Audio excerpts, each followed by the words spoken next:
First ನಾನು sudden ಆಗಿದ್ದ decision ತಗೊಂಡಿದ್ದು, ನಾವು ಈ ಭೈರಾದೇವಿ ಸಿನಿಮಾನ ರಿಲೀಸ್ ಮಾಡೋಣ ಅಂತ. ಹಾಗಾಗಿ ಫಸ್ಟ್ ನನಗೆ ತಲೆಗೆ ಬಂದಿದ್ದು, ಸೈಮಲ್ಟೇನಿಯಸ್ಲಿ ನಾವು ಕನ್ನಡ, ತೆಲುಗು, ತಮಿಳು ನಾವು ಶೂಟ್ ಮಾಡಿದ್ವಿ. ಬಟ್ ನಾನು ಹೇಳಿದ್ದು ಫಸ್ಟು ನನಗೆ ಒಂದು ಇಂಡಸ್ಟ್ರಿ ಅಂತ ನಾನೊಂದು ಹೆಸರು ಮಾಡಿದ್ದು ಕನ್ನಡ ಚಿತ್ರರಂಗದಲ್ಲಿ. ಹಾಗಾಗಿ ಫಸ್ಟ್ ಕನ್ನಡ ಸಿನಿಮಾನ ರಿಲೀಸ್ ಮಾಡೋಣ, ಆದ ನಂತರ ತೆಲುಗು, ತಮಿಳು ಏನಿದೆ ಅದನ್ನು ಪ್ಲ್ಯಾನ್ ಮಾಡೋಣ ಅಂತ ಹೇಳಿದೆ. ಯಾಕಂದರೆ ನಮ್ಮ ಚಿತ್ರರಂಗನ, ನಮ್ಮ ನಾಡನ್ನ, ನಮ್ಮ ಭಾಷೆನ ಯಾವತ್ತೂ ಮರೆಯೋಕ್ಕಾಗಲ್ಲ. ಸೊ ಫಸ್ಟ್ ಭೈರಾದೇವಿನ ಕನ್ನಡದಲ್ಲಿ ರಿಲೀಸ್ ಮಾಡಿ ನಂತರ ತೆಲುಗು, ತಮಿಳು ಪ್ಲ್ಯಾನ್ ಮಾಡ್ತಾ ಇದ್ದೀವಿ.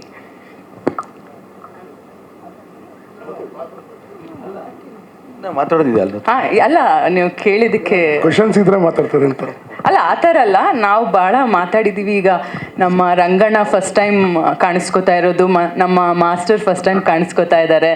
ರಂಗಣ್ಣ ಅಂದರೆ ನಿಮ್ಗೆ ಗೊತ್ತಿರ್ಬೋದು, ಅವರಿದ್ದರೆ ಆ ನಗುಗಲ್ಲಿ ಬರನೇ ಇರೋದಿಲ್ಲ. ಅದರಲ್ಲೂ ನನಗೆ ಅದು ಭಂಗಿ ಸೇದೋದು ಹೇಳ್ಕೊಟ್ಟು ಗುರುಗಳವರು ನನಗೆ.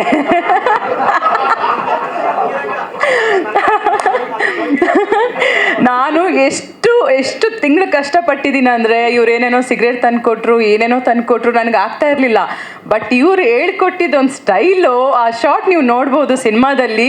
ಆ ಒಂದು ಶಾರ್ಟ್ ಮಾತ್ರ ತುಂಬ ನ್ಯಾಚುರಲ್ ಆಗಿ ಅದು ದೇವರನ್ನೇ ಲೋಕಾನುಭವ ನೋಡ್ ಕಲ್ತಿದ್ದು. ನಾನು ಸ್ವತಃ ನನಗೆ ಇಲ್ಲಪ್ಪ ಇಲ್ಲ ಪಾಪ ಅವರು ಆ ಒಂದು ಎಲ್ಲಿ ಅದು ಇದರಲ್ಲಿ ಯಾಣದಲ್ಲಿ ಮಾಡ್ಬೇಕಾದ್ರೆ ಒಂದ್ಸರಿ ಎಳೆದ್ರು ಬರಲಿಲ್ಲ, ಈ ಕುತ್ತಿಗೆಲ್ಲ ಸ್ಲಿಮ್ ಆಗ್ಬಿಡ್ತು ಅಂದ್ಬಿಟ್ಟು ಒಂದು 3 ಸಿಗರೇಟ್ ಇಟ್ಕೊಂಡ್ರೆ ಸರಿ ಎಳೆದ್ಬಿಟ್ರು. ಆಮೇಲಿಂದ ಅಯ್ಯಯ್ಯೋ ಇದೆಲ್ಲ ದಿಮ್ಮಂತಿದೆ, ಮತ್ತೆ ಸಿಗರೇಟ್ ದಿಮ್ಮಂತ ಇನ್ನೇನಂತ. ಹಾಗೆ ನನ್ನ ಗುರುಗಳು ನೀವು ಆ ವಿಷಯದಲ್ಲಿ ರಂಗಣ್ಣ. ಇನ್ನು ನಮ್ಮ ಮಾಸ್ಟ್ರು, ನನಗೆಲ್ಲೂ ಅವ್ರ ಬಗ್ಗೆ ಹೇಳ್ಕೊಳಕ್ಕೆ ನನಗೆ ಅವಕಾಶ ಸಿಕ್ಕಿರಲಿಲ್ಲ.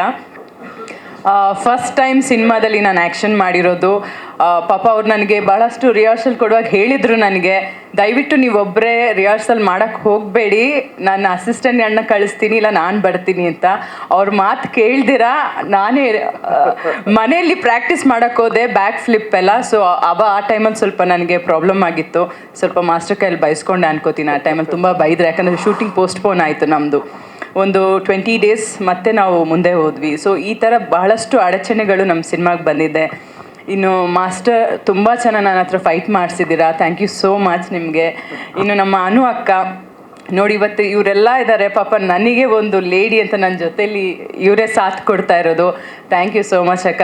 ಯಾವುದೇ ರೀತಿ ಯಾವುದೇ ಒಂದು ಪ್ರೋಗ್ರಾಮ್ ಅಂದ್ರೂ, ಯಾವುದೇ ಒಂದು ಪಬ್ಲಿಸಿಟಿ ಅಂತ ಹೇಳಿದ್ರು ಫಸ್ಟ್ ರೆಡಿ ಇರ್ತಾರೆ. ಸರಿ, ನಿಮ್ಮ ಸಿನಿಮಾಗೆ ಒಳ್ಳೇದಾಗಬೇಕು ಅಂದ್ಬಿಟ್ಟು ನಮ್ಮ ಜೊತೇಲಿದ್ದೀರಾ ಅಕ್ಕ, ಥ್ಯಾಂಕ್ಸ್ ನಿಮಗೆ. ಇನ್ನು ನಮ್ಮ ರಮೇಶ್ ಸರ್ ಬಗ್ಗೆ ಹೇಳಬೇಕಾಗಿರೋದೇ ಇಲ್ಲ. ಕೆಲವು ಸೀನು ಅಂತೂ ಆ ಸೆಕೆಂಡ್ ಹಾಫಲ್ಲಿ ಇವ್ರು ಬಿಟ್ಟರೆ ಕಣ್ಣಿಗೆ ಅದು ಇನ್ಯಾರೂ ಕಾಣಲ್ಲ ಅನಿಸುತ್ತೆ, ಆ ಲೆವೆಲ್ಗೆ ಆ್ಯಕ್ಟಿಂಗ್ ಮಾಡಿದ್ದಾರೆ. ಮತ್ತು ಇವರು ಅಷ್ಟೇ ನಮಗೆ ಬಹಳ ಸಹಕರಿಸಿದ್ದಾರೆ. ಒಂದು ನಿರ್ಮಾಪಕಿ ರೀತಿಯಲ್ಲಿ ಒಂದು ಯೋಚನೆ ಮಾಡಿ ನಾನು ಮಾತಾಡಬೇಕು ಅಂದರೆ, ಒಂದು ಸಿನಿಮಾ ಮಾಡೋದು ಅಷ್ಟು ಈಸಿ ಕೆಲಸ ಅಲ್ಲ. ನಾವೊಂದು ಸಿನಿಮಾ ಮಾಡ್ತೀವಿ, ಅದನ್ನು ಸಿನಿಮಾ ಆದಮೇಲೆ ಅದು ಜನಗಳಿಗೆ ತಲುಪಿಸ್ಬೇಕು ಅಂದರೆ ಆರ್ಟಿಸ್ಟ್ಗಳ ಸಪೋರ್ಟ್ ಇಲ್ಲ ಅಂದರೆ ನಾವೇನೂ ಮಾಡೋಕ್ಕಾಗಲ್ಲ. ಇವತ್ತು ಆ ನಿಟ್ಟಿನಲ್ಲಿ ನಮಗೆಲ್ಲರೂ ತುಂಬ ಸಪೋರ್ಟ್ ಮಾಡಿದ್ದಾರೆ. ರಮೇಶ್ ಸರ್ ಇರ್ಬೋದು, ಅನು ಅಕ್ಕ ಇರ್ಬೋದು, ಮಾಸ್ಟ್ರು ರಂಗಣ್ಣ, ನಮ್ಮ ನಿರ್ದೇಶಕರು. ನನ್ನ ಅಣ್ಣನ ಬಗ್ಗೆ ಹೇಳಬೇಕಿಲ್ಲ ಅಂದರೆ ಮನೇಲಿ ಹೋಗಿ ಬೈತಾನೆ, ಎಲ್ಲೋ ನನ್ನ ವಿಷಯನೇ ಮಾತಾಡಲ್ಲ ನೀನು, ನಾನು ಇಷ್ಟು ಕಷ್ಟ ಬೀಳ್ತಾ ಇದ್ದೀನಿ. ನನ್ನ ಅಣ್ಣ ಯಾದವಣ್ಣ ಇವರೆಲ್ಲ ತುಂಬ ಸಪೋರ್ಟಿವ್ ಆಗಿ ನಿಂತರು. ಇನ್ನೂ ಭಾಳಷ್ಟು ಜನ ಇದ್ದಾರೆ, ಎಲ್ಲರ ಹೆಸರು ಹೇಳೋಕ್ಕಾಗಲ್ಲ, ಕೆಲವು ಸಲ ಮರಿತೀವಿ ನಾವು. ಸೊ ಎಲ್ಲರೂ ತುಂಬ ಸಪೋರ್ಟ್ ಮಾಡಿದ್ದಾರೆ. ಸೊ ಅಷ್ಟೇ ಅಲ್ಲ, ಇವಾಗ ಈ ಥರ ಒಂದು ಸಿನಿಮಾ ಮಾಡೋದು ಅಷ್ಟೇ ಸುಲಭದ ವಿಷಯ ಅಲ್ಲ. ಫಸ್ಟ್ ನನಗೆ ಡೈರೆಕ್ಟ್ರು ನನಗೆ ಈ ಕತೆ ಹೇಳುವಾಗ ನಿಜಕ್ಕೂ ನಾನು ಕೇಳಿದ್ದು, ನನಗೆ ಹೆಣ್ಣು ಅಗೋರಿ ಅನ್ನೋದು ಕಾನ್ಸೆಪ್ಟ್ ನನಗೆ ಗೊತ್ತಿರಲಿಲ್ಲ.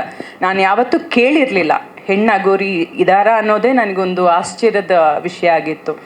ಫಸ್ಟ್ ಬಂದು ಅವ್ರ ಕತೆ ಹೇಳುವಾಗ ನನಗೆ ಫಸ್ಟ್ ನಾನು ಹೇಳಿದ್ದು, ಈ ಸಿನಿಮಾಗೆ ಏನಾದರೂ ನಾನು ಸೂಟ್ ಆಗಿಲ್ಲ ಅಂದರೆ ದಯವಿಟ್ಟು ನೀವು ಬೇರೆ ಯಾರಾದರೂ ಹೀರೋಯಿನ್ನ ನೀವು ಹಾಕೋಬೇಕು, ನಾನು ಆ್ಯಕ್ಟ್ ಮಾಡಲ್ಲ, ಬರೀ ಪ್ರೊಡ್ಯೂಸ್ ಮಾಡ್ತೀನಿ ಅಂತ ಹೇಳಿದೆ.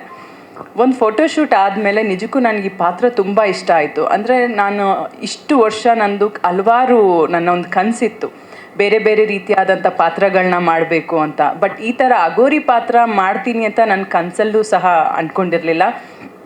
ಇದೊಂದು ನನ್ನ ಬೆಸ್ಟ್ ಸಿನಿಮಾ ಆಗುತ್ತೆ ನನ್ನ ಲೈಫಲ್ಲಿ ಅಂತ ನನಗೆ ಒಂದು ಒಂದು ನಂಬಿಕೆ ನನಗೆ ಬರ್ತಾ ಇದೆ ಈಗ. ಯಾಕಂದರೆ ಈಗಾಗಲೇ ಕೆಲವರು ಸಿನಿಮಾ ನೋಡಿದ್ದಾರೆ, ಎಲ್ಲರೂ ಸಿನಿಮಾ ತುಂಬ ಚೆನ್ನಾಗಿ ಬಂದಿದೆ. ನಮ್ಮ ಪಾತ್ರಗಳು ನಂದಿರ್ಬೋದು, ರಮೇಶ್ ಸರ್ದಿರ್ಬೋದು, ಅನು ಅಕ್ಕಂದು ಪಾತ್ರ ಇರ್ಬೋದು, ರಂಗಣ್ಣನ ಪಾತ್ರ ಇರ್ಬೋದು, ಎಲ್ಲರೂ ತುಂಬ ಚೆನ್ನಾಗಿದೆ ಅಂತ ಅಪ್ರಿಷಿಯೇಟ್ ಮಾಡ್ತಾ ಇದ್ದಾರೆ. ಸೊ ಹಾಗಾಗಿ ಇದೇ ಅಕ್ಟೋಬರ್ ಶ್ರೀಜಯ್ ಅವ್ರಿಗೆ ನಾನು ಥ್ಯಾಂಕ್ಸ್ ಹೇಳ್ತೀನಿ. ಯಾಕಂದರೆ ಅವ್ರು ಇಲ್ಲದೇ ಇದ್ದಿದ್ರೆ ಈ ಒಂದು ಭೈರಾದೇವಿ ಈ ಪಾತ್ರ ನಾನು ಮಾಡೋಕ್ಕಾಗ್ತಿರ್ಲಿಲ್ಲ, ಮತ್ತು ನನ್ನ ಸಂಸ್ಥೆಯಿಂದ ಇಂಥ ಒಂದು ಒಳ್ಳೆ ಸಿನಿಮಾ ತರೋಕ್ಕೂ ಆಗ್ತಾ ಇರಲಿಲ್ಲ. ಈಗ ಒಂದು ಒಳ್ಳೆ ಸಿನಿಮಾ ಮಾಡಿದ್ದೀವಿ, ನಿಮ್ಮವರೆಗೂ ರೀಚ್ ಆಗಿದೆ. ನಿಮ್ಮ ಸಪೋರ್ಟ್ ಬೇಕು ನಮಗೆ. ನೀವು ಅದನ್ನು ಜನರಿಗೆ ತಲುಪಿಸದೆ ಹೋದರೆ ನಾವೇನು ಎಷ್ಟೇ ಒಳ್ಳೆ ಸಿನಿಮಾ ಮಾಡಿದ್ರೂ ಅದು ವೇಸ್ಟ್. ಇಲ್ಲಿವರೆಗೂ ನೀವು ನಮ್ಗೆ ಯಾವ ರೀತಿ ಸಹಕರಿಸಿದ್ದೀರೋ ಇನ್ನು ಮುಂದೇನೂ ಸಹ ಅದೇ ರೀತಿ ಒಂದು ನಿಮ್ಮ ಆಶೀರ್ವಾದ ನಮ್ಮ ಮೇಲಿರಲಿ ಅಂತ ಕೇಳ್ಕೊತೀನಿ.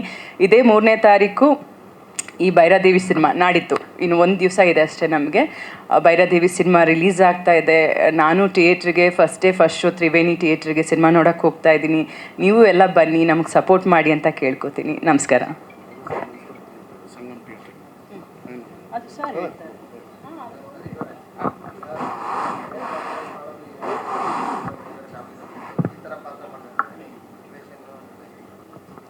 ಫಸ್ಟ್ ಟೈಮ್ ನನಗೆ ನಿಜ ತುಂಬ ಭಯ ಇತ್ತು ನನಗೆ. ಯಾಕಂದರೆ ಈ ಪಾತ್ರ ಮಾಡೋದಕ್ಕಿಂತನೂ ಹೆಚ್ಚಾಗಿ ನನಗೆ ಭಯ ಇದ್ದಿದ್ದು ಸ್ಮಶಾನಕ್ಕೆ ಹೋಗಬೇಕು ಅನ್ನೋದು. ಯಾಕಂದ್ರೆ ನನ್ನ ಲೈಫಲ್ಲಿ ನಾನು ಸ್ಮಶಾನಕ್ಕೆ ಯಾವತ್ತೂ ಹೋಗಿರಲಿಲ್ಲ.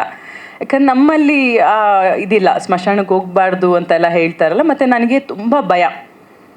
ಈ ಸಿನಿಮಾ ಮಾಡೋಕ್ಕಿಂತ ಮುಂಚೆ ಸ್ಮಶಾನ ಅಂದರೆ ಭಯ, ದೆವ್ವ ಅಂದರೆ ಭಯ. ಅದೇ ತುಂಬ ಹಾರರ್ ಸಿನಿಮಾಗಳಂದರೆ ಬಹಳ ಇಷ್ಟ ನನಗೆ, ನನ್ನ ಫೇವ್ರೆಟ್ ಅದು. ಹಾಗೆ ಫಸ್ಟ್ ನನಗೆ ಆ ಸ್ಮಶಾನ ಅನ್ನೋದೇ ನನಗೆ ಏನೋ ಇಲ್ಲ, ನನಗಾಗಲ್ಲ, ನನ್ನ ಕೈಯಲ್ಲಿ ಆಗಲ್ಲ. ನಾನು ಡೈರೆಕ್ಟ್ರಿಗೆ ಹೇಳಿದೆ ಇಲ್ಲ ನನ್ನ ಕೈಯಲ್ಲಿ ಆಗಲ್ಲ, ಸ್ಮಶಾನ ಸೆಟ್ ಹಾಕಿ ಅಂತ. ಡೈರೆಕ್ಟ್ರು ಮತ್ತು ನನ್ನ ಅಣ್ಣನಿಬ್ಬರು ಪ್ಲ್ಯಾನ್ ಮಾಡಿ ಫಸ್ಟಿಗೆ ಇವನು ಹೇಳಿಬಿಟ್ಟಿದ್ದಾನೆ, ಫಸ್ಟ್ ಒಪ್ಸ್ಬಿಡೋಣ ಕ್ಯಾರೆಕ್ಟ್ರ್ ಮಾಡೋದನ್ನ, ಅದಾದಮೇಲೆ ಮೆಲ್ಲಗೆ ಹೇಳಿ ಸ್ಮಶಾನ ಕರ್ಕೊಂಡು ಬಂದು ನನ್ನ ಹತ್ರ ಸೆಟ್ ಹಾಕಕ್ಕೆ ಓಕೆ ಅಂತ ಹೇಳಿದ್ರು. ಹಾಂ, ಸೆಟ್ಟೆಲ್ಲ ರೆಡಿ ಆಗ್ತಾ ಇದೆ, ಸೆಟ್ ಓಕೆ ಅಂತ. ಅದಾದ್ಮೇಲೆ ಸ್ವಲ್ಪ ದಿನ ಆದಮೇಲೆ ಇನ್ನೇನು ಶೂಟಿಂಗ್ ಇದೆ, 2 ಡೇಸ್ ಇದೆ, ಇಲ್ಲ ಸೆಟ್ ಆಗ್ತಾ ಇಲ್ಲ, ರಾ ಫೀಲ್ ಬರ್ತಾ ಇಲ್ಲ ಅಂತ ಸುಳ್ಳು ಹೇಳಿದ್ರು. ಮತ್ತು ನಾನು ಹೇಳಿದೆ ಇಲ್ಲ, ಶೂಟಿಂಗ್ ಕ್ಯಾನ್ಸಲ್ ಮಾಡು, ಪೋಸ್ಟ್ಪೋನ್ ಮಾಡು, ಇನ್ನೊಂದು 20 ಡೇಸ್ ಸೆಟ್ ಹಾಕ್ಬಿಟ್ಟು ನಾವು ಶೂಟಿಂಗ್ ಸ್ಟಾರ್ಟ್ ಮಾಡೋಣ ಅಂತ ಹೇಳಿದೆ. ಅಷ್ಟೊತ್ತಲ್ಲಿ ಡೈರೆಕ್ಟ್ರು ಬಂದರು. ಇವನು ಗೊತ್ತು ನಾನು ಯಾರ ಮುಂದೆನೂ ಫೇಸ್ ಟು ಫೇಸ್ ನಾನು ಇಲ್ಲ ಅಂತ ಹೇಳೋಕ್ಕಾಗಲ್ಲ, ನನಗೆ ಆ ಸ್ವಭಾವದವಳಲ್ಲ ನಾನು. ಡೈರೆಕ್ಟ್ರ್ ಮನೆಗೆ ಬಂದು ಮೇಡಮ್ ಸ್ಮಶಾನದಲ್ಲೇ ಶೂಟಿಂಗ್ ಮಾಡಬೇಕು, ರಾ ಫೀಲ್ ಬೇಕು ಅಂದರು. ನಾನು ಅಂದ್ಕೊಂಡಿದ್ದು ಯಾವ ಕರ್ಮಪ್ಪ ಈ ಡೈರೆಕ್ಟ್ರ್ ಎಲ್ಲದಕ್ಕೂ ರಾ ಫೀಲ್ ಬೇಕು ಅಂತಾರೆ ಅಂದ್ಬಿಟ್ಟು ಅದಾದಮೇಲೆ ಅವ್ರಿಗೆ ಹೇಳಿದೆ, ಸರಿ ಆಯಿತು ಏನೋ ಒಂದು ಓಕೆ ಮಾಡೋಣ ಶೂಟಿಂಗ್. ಬಟ್ ನನಗೆ ತುಂಬ ಭಯ. ಎಲ್ಲಿವರೆಗೂ ಅಂದರೆ ಈ ಸಿನಿಮಾ ಮಾಡೋಕ್ಕಿಂತ ಮುಂಚೆ ದೆವ್ವ ಅಂದರೆ ಎಷ್ಟು ಭಯ ಇತ್ತು ಅಂದರೆ, ಒಂದು ರೂಮಿಂದ ನಾನು ಇನ್ನೊಂದು ರೂಮ್ಗೆ ಹೋಗ್ಬೇಕಂದ್ರೆ ನನ್ನ ತಾಯಿನೋ ಇಲ್ಲ ನನ್ನ ತಮ್ಮನೋ ಯಾರನ್ನಾದ್ರೂ ನಿಲ್ಲಿಸ್ತಾ ಇದ್ದೆ. ಇವನಲ್ಲ, ಇವ್ನು ನನ್ನ ಜೊತೆ ಇಲ್ಲಿರಲ್ಲ. ಸೊ ಯಾರಾದರೂ ನನ್ನ ಜೊತೇಲಿ ಇರೋರು, ಇಲ್ಲಾಂದರೆ ಮನೇಲಿ ಕೆಲಸ ಮಾಡೋರು, ಇಲ್ಲ ನನ್ನ ಸಿಸ್ಟರ್, ಇಲ್ಲ ಯಾರೋ ನನ್ನ ಜೊತೆ ಇರಬೇಕು. ನಾನು ರೂಮ್ಗೆ ಹೋಗ್ತೀನಿ ಅಂದರೆ ಅವ್ರು ನನ್ನ ಜೊತೆ ಬರಬೇಕು. ಅಷ್ಟು ಭಯ ಇತ್ತು ನನಗೆ ದೆವ್ವ ಅಂದರೆ. ಆದರೂ ದೆವ್ವಗಳ ಸಿನಿಮಾ ಯಾವುದು ಬಿಡ್ದಿರೋ ಪ್ರತಿಯೊಂದು ಸಿನಿಮಾನೂ ನೋಡ್ತಾ ಇದ್ದೆ ನಾನು.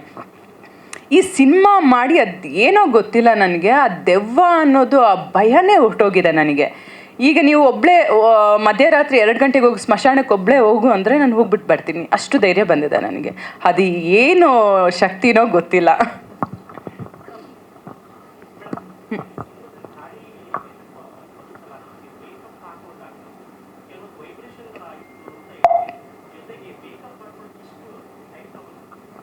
ಅಂದರೆ ಕೆಲವೊಂದು ಸಲ 4 hours 5 hours ಈ ಥರ ಟೈಮ್ ತೊಗೋತಾ ಇದ್ವಿ. ಮತ್ತು ಫಸ್ಟೇ ನಾವು ಸ್ಮಶಾನದಲ್ಲಿ ಶೂಟಿಂಗ್ ಮಾಡುವಾಗ ಆ ಕಾಳಿ ಗೆಟಪ್ ಹಾಕ್ಕೊಂಡೆ. ಹಾಕಿದ ತಕ್ಷಣ ಕ್ಯಾರವ್ಯಾನಲ್ಲಿದ್ದೆ, ನನಗೇನೋ ಗೊತ್ತಿಲ್ಲ, ಇವ್ರು ಶಾರ್ಟಿಗೆ ವೆಯ್ಟ್ ಮಾಡ್ತಾಯಿದ್ರು. ನನಗೆ ಎದ್ದೇಳೋಕ್ಕೂ ಆಗಿಲ್ಲ, ತಲೆ ಎತ್ತಕ್ಕೂ ಆಗ್ತಿರ್ಲಿಲ್ಲ. ಏನೋ ಒಂಥರ ಏನೋ ಭಾರ, ತಲೆ ಏನೋ ದಪ್ಪ, ಒಂಥರ ದೊಡ್ಡದು ಅನಿಸ್ತಾ ಇದೆ, ದೇಹ ಎಲ್ಲ ಒಂಥರ ತುಂಬ ಭಾರ ಅನ್ನಿಸ್ತಾ ಇದೆ. ಇವ್ರು ಕರಿತಾ ಇದ್ದಾರೆ, ನನಗೇನು ಇವ್ರು ಮಾತಾಡೋದೆಲ್ಲ ಏನೂ ಕೇಳಿಸ್ತಾ ಇಲ್ಲ. ಅದಾದಮೇಲೆ ಇವ್ರಿಗೇನೋ ಡೌಟ್ ಆಯಿತು, ಏನೋ ಪ್ರಾಬ್ಲಮ್ ಆಗಿದೆ, ಎಲ್ಲ ಕ್ಯಾರವ್ಯಾನ್ಗೆ ಓಡ್ ಬಂದರು. ನಾನು ಹೇಳ್ದೆ ಇಲ್ಲ ನನ್ನ ಕೈಯಲ್ಲಿ ಆಗ್ತಾಯಿಲ್ಲ. ನಾನು ಸಾಮಾನ್ಯವಾಗಿ ಯಾರನ್ನೂ ವೆಯ್ಟ್ ಮಾಡಿಸಲ್ಲ ಶೂಟಿಂಗ್ ಟೈಮಲ್ಲಿ. ಅದಾದಮೇಲೆ ಅಲ್ಲೇ ಕಾಳಿಯಮ್ಮಂದು ದೇವಸ್ಥಾನ ಇತ್ತು ಸ್ಮಶಾನದಲ್ಲಿ, ಅಲ್ಲಿ ಕರ್ಕೊಂಡೋಗಿ ಒಂದು ಏನೋ ತಡೆ ಥರ ತೆಗೆಸಿ ಪೂಜೆ ಮಾಡಿದ್ರು. ಡೈರೆಕ್ಟ್ರು ಕಾಳಿಯಮ್ಮನ ಭಕ್ತ ಅವರೇ ಒಂದು ಹಣ್ಣಲ್ಲಿ ಒಂದು ದೃಷ್ಟಿ ತೆಗೆದ್ರು. ಅದೇನೋ ಗೊತ್ತಿಲ್ಲ, ತೆಗೆದು ಅಲ್ಲಿ ಪೂಜೆ ಆಗಿದ ತಕ್ಷಣ ಒಂದೇನೋ ಎನರ್ಜಿ ಬಂತು. ಇಮ್ಮಿಡಿಯೇಟಾಗಿ ಶೂಟಿಂಗ್ ಹೋದ್ವಿ ಅಷ್ಟೇ. ಅದಾದಮೇಲೆ ನನಗೆ ಯಾವತ್ತೂ ಆ ಥರ ಪ್ರಾಬ್ಲಮ್ ಆಗಿರಲಿಲ್ಲ.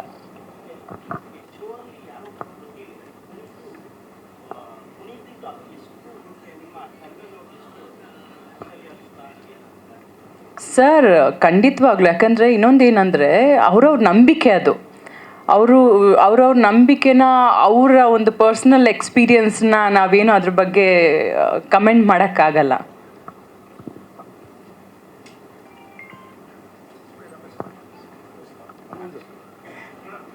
ಹಾಂ,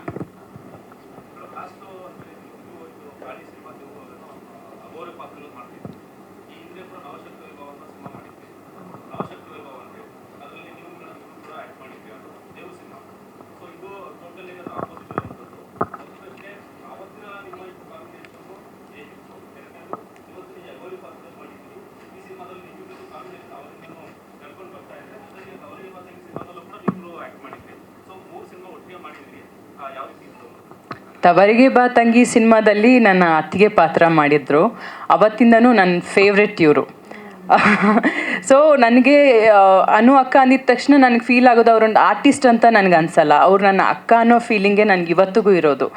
ಅದಾದ ನಂತರ ನವಶಕ್ತಿ ವೈಭವ ಸಿನಿಮಾದಲ್ಲಿ ಅದೊಂದು ದೇವರ ಸಿನಿಮಾ ಇರ್ಬೋದು, ಬಟ್ ಈ ಸಿನಿಮಾಗೂ ಆ ಸಿನಿಮಾಗೂ ಅಜಗಜಾಂತರ ವ್ಯತ್ಯಾಸ ಇದೆ.